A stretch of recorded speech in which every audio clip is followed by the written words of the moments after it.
Curious Lloyd. On March the 24th, 1873, Mary Ann Cotton was hanged for the murder of her fourth husband's son, Charles Edward Cotton. She was 40 years old and would become known as Britain's first serial killer. In her wake, she had thought to have left up to 21 dead, including 11 of her 13 children, 3 of her 4 husbands, 1 lover, and her mother. She was born in 1832 to working-class parents, but Mary Ann had a difficult childhood. Her coal miner father fell to his death 46 meters down a mine shaft when she was young, forcing Mary Ann to enter the workforce and support her family. Mary Ann's mother remarried in 1843 to a man named George Stott. The adolescent did not get along with her new stepfather though. As a young woman, Mary Ann found work as a nurse and soon found a husband that she accomplished in 1852 by marrying William Mowbray, who was a labourer like her father.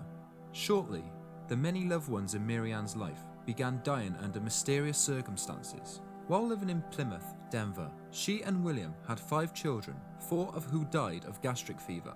The couple then moved to northeast England, where they had and lost 3 more children.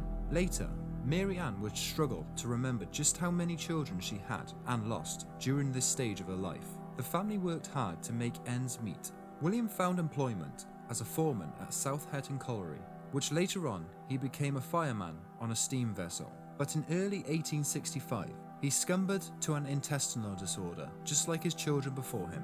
The newly widowed Mary Ann was left with 1 child and an insurance payout on William's life, which was an equivalent to half a year's salary. Mary Ann married George Ward later that year. He would die within 13 months of their wedding, once more of intestinal problems. But again, Mary Ann collected insurance money on a deceased husband. Her next husband was James Robinson, whose former wife had died and left him with an infant. He hired Mary Ann as a housekeeper in November 1866, only to see his young child die shortly after.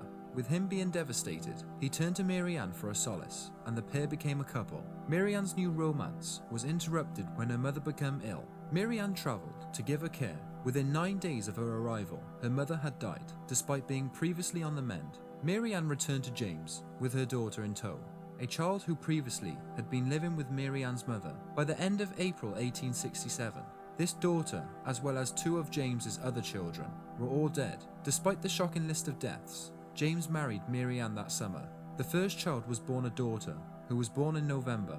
She became ill and died in March. Their second child, George, was born in June 1869. By now, James had grown weary of his wife when he found out that she'd been forcing her stepchildren to pawn household items for cash. He then kicked her out, retaining custody of young George and likely saving his son's life as well as his own. The last man to fall victim to Mary Ann's deathly trap was Frederick Cotton.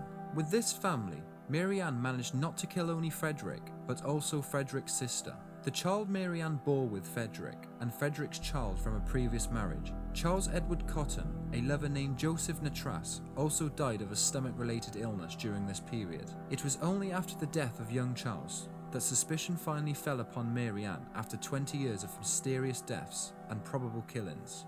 Arsenic had been Mary Ann's weapon of choice, a deadly chemical used throughout the 19th century. The poison was easy to administer and readily accessible. Nevertheless, so you're all probably thinking right now, how could so many deaths go unquestioned for so long? Well, in the 19th century, there were high infant mortality rates, record keeping and substandard nutrition of the working people, and all of that helped Mary Ann Cotton escape scrutiny. No doubt, Mary Ann also earned sympathy as a heartbroken mother and a widow. Yet, she was unable to hide behind the black veil of grief indefinitely. In March 1873, Mary Ann Cotton was put on trial. She was officially convicted of the murder of Charles Edward Cotton. The court of the public opinion convicted her of many more. Her trial lasted all 3 days, upon which Mary was sentenced to death by hanging. She was hanged in Durham Prison on the 29th of March 1873. Although her execution did not go smoothly though. The drop below the trapdoor was too short, leaving Mary Ann to jolt and twist at the end of her rope until she choked to death. If you enjoyed this video, give it a like, and I will catch you again next week.